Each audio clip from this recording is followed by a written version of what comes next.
Hey, it's been a while. What's happening, man? Good Garnett, to see you. good to see you from the 5th floor, our fifth floor. We're on the 5th floor. We're on the 5th floor. You're on the 8th floor. That's the 8th floor. Yeah, but you're down here to talk about arguably one of my favorite franchises of all time, the Command & Conquer series, and they have a new game.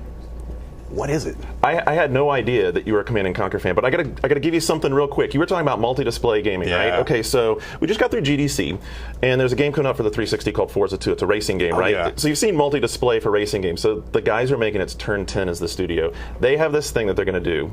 They know they can do it. They haven't even tried it yet.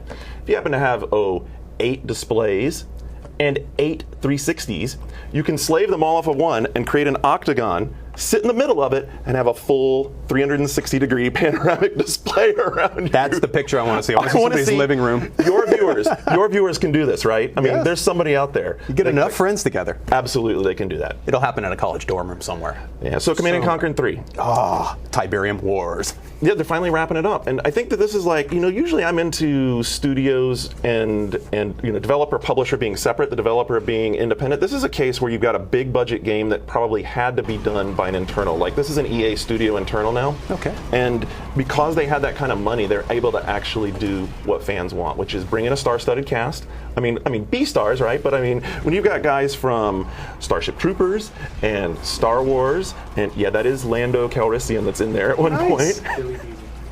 Yes, Roger's all like, Billy, yeah! So he becomes the director of the GDI forces. Anyway, very cool. So they do have that B-movie style stuff, which is really what people love about this, right? It's like, in sense, the cutscenes of the game. Right. Anyone can do strategy, right? And you have to get it with the right speed and flow. And this Command & Conquer 3 really is closest to Red Alert 2. You played the Red Alert series? I think I played them all. All right, so you've done them all. And I think that's... Did you guys have anyone down to talk about Supreme Commander? Yes.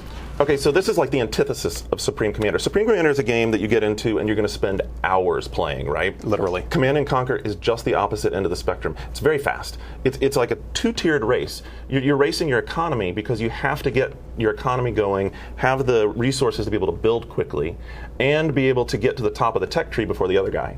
And at the same time, you're out there skirmishing. The maps are not tremendously huge like they are in Supreme Commander, so it's very much oriented towards get in there and get a fight.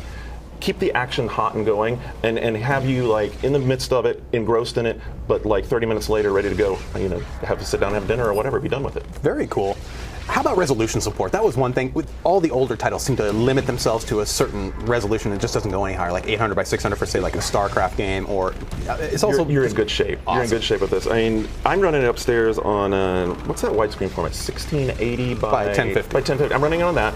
The graphics on this game are fantastic, and I think one of the things that's really impressive is often you look at these games and the graphics that look really good are really system dogs. I mean, they really clog you up. I'm finding that this game actually runs really well on a mid-level machine. Good deal. So anybody who wants it can go out and get it, and it looks fantastic. I think you'd be happy with it. Definitely happy with that. What about multiplayer? So this is the big thing, and this is, they just showed it to us the other night because they have a system coming out called Battlecast.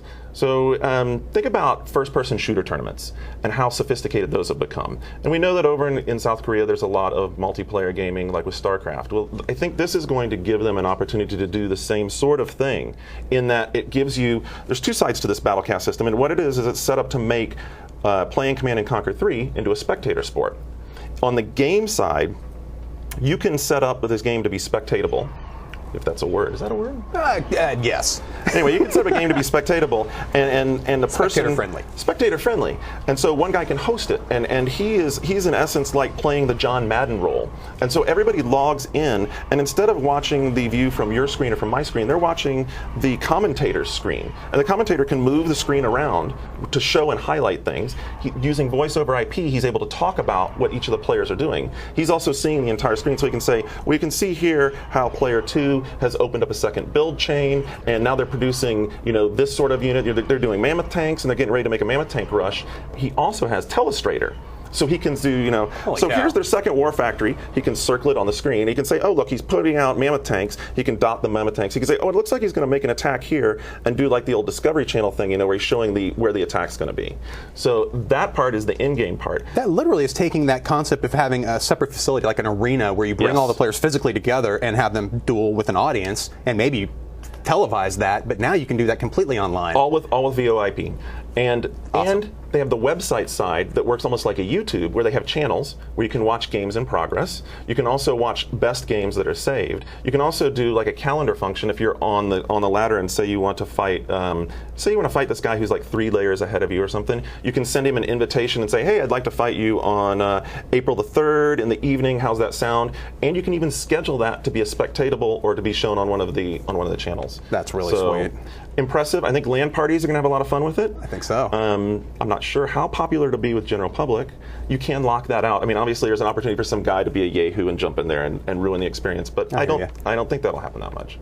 Final question: would you drop the $50 on a game title? If you're into strategy games and you liked Command and Conquer ever, they've nailed it. It's amazing how well they hit the Command and Conquer thing. I mean, they just perfect.